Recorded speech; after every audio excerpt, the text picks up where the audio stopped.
ఈసారి దీపావళికి జనం భారీగా ఖర్చు పెట్టారు. పండగ సందర్భంగా జరిగిన అమ్మకాల విలువ రికార్డు స్థాయిలో 6 లక్షల కోట్లు దాటింది. వీటిలో వస్తువుల అమ్మకాలతో 5.40 లక్షల కోట్లు, సేవలతో 65,000 కోట్లు ఆదాయం వచ్చింది.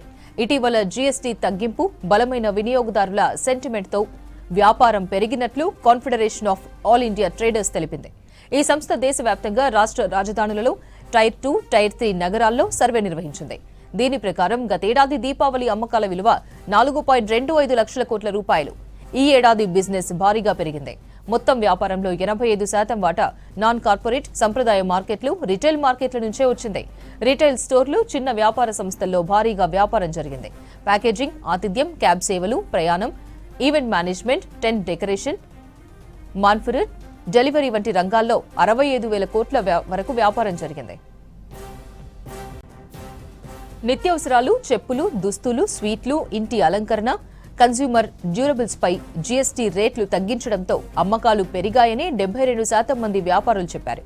ధరలు తగ్గడంతో వినియోగదారులు చాలా సంతోషంగా ఉన్నారని తెలిపారు. ఈ పండగ జోరు జనవరి మధ్య నుంచి రాబోయే పండుగల సీజన్లో కూడా కొనసాగుతుందని confederation of All India traders report తెలిపింది. ఈసారి దీపావళి కోసం లాజిస్టిక్స్, ప్యాకేజింగ్, రవాణా, రీటైల్ సంస్థలు 50 లక్షల మందికి తాత్కాలిక ఉద్యోగాలు ఇచ్చాయని చెప్పింది.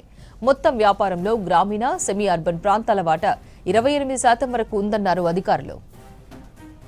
మరిన్ని డీటెయిల్స్ నరేందర్ అందిస్తారు. నరేందర్, దీపావళి సేల్స్ డీటెయిల్స్ ఏంటి?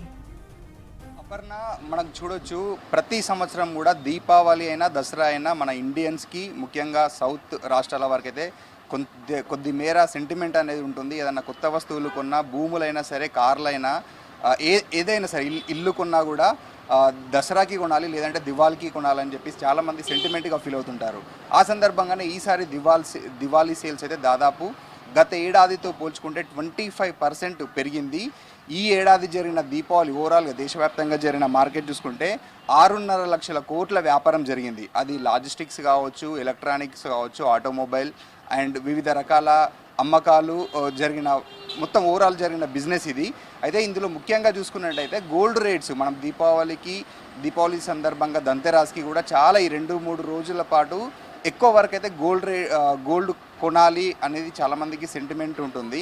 గోల్డ్ కావచ్చు, వెండి కావచ్చు. అయితే ఈసారి గత కొన్నేళ్ళుగా చూసుకుంటే ఈసారి లాస్ట్ ఒక 6 months నుండి గోల్డ్ రేట్స్ ఏ విధంగా పెరుగుతున్నాయో మనం చూసుకోవచ్చు. దాదాపు 136,000 మార్కును కూడా దాటింది. అంటే 24 క్యారెట్ల 10 గ్రాముల బంగారం 136,000 మార్కును కూడా దాటింది. అయినా కూడా ఎక్కడ కొనుగోళ్ళు అయితే ఆగలేదు.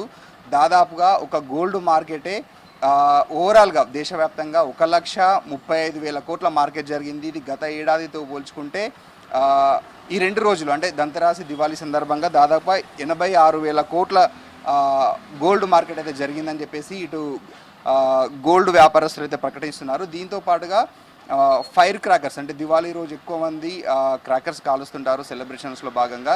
ఈ ఓన్లీ క్రాకర్కి సంబంధించిన బిజినెసే 7,000 కోట్ల పైగా జరిగినట్లు ఇటు ఫైర్ వర్క్స్ ట్రేడర్స్ కూడా ప్రకటించింది. ఇందులో గత ఏడాదితో పోల్చుకుంటే ఈ ఏడాది 1,000 కోట్ల పైగా క్రాకర్స్ అమ్ముడు. అంటే దాదాపుగా ఈ ఒక్క 24 గంటల్లోనే 7,000 కోట్లని మనం కాల్చామన్నమాట.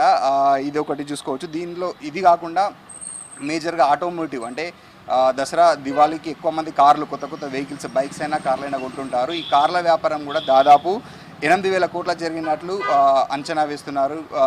ఇందులో ముఖ్యంగా మారుతి సుజుకి సంబంధించిన కార్లు ఈ వారం రోజులలో 3 లక్షలకు పైగా కార్ల బుకింగ్ అయితే దివాళీ ఒక్కరోజు ఉదయం అంటే మొన్న సోమవారం ఒకటే 51,000 కార్లు మారుతి డెలివరీ చేసినట్లు కూడా ప్రకటించింది. అయితే ఓవరాల్గా అయితే గత ఏడాదితో చూసుకుంటే ఇటు ఆటోమోటివ్ ఇండస్ట్రీ 15 నుంచి 35% అయితే పెరుగుతూనే ఉంది. ఇంకా మెయిన్గా చూసుకున్నట్టయితే ఇటు జ్యువెలరీ కావచ్చు, ఆటోమోటివ్ కావచ్చు, ఈ క్రాకర్స్ బిజినెస్ అయితే విపరీతంగా పెరుగుతూనే ఉంది. ఏడాదికి దాదాపు 20 నుంచి 25% మార్కెట్ పెరుగుతూనే ఉన్నట్లు ఇటు confederation of All India traders అయితే ప్రకటించింది. అపర్ణ.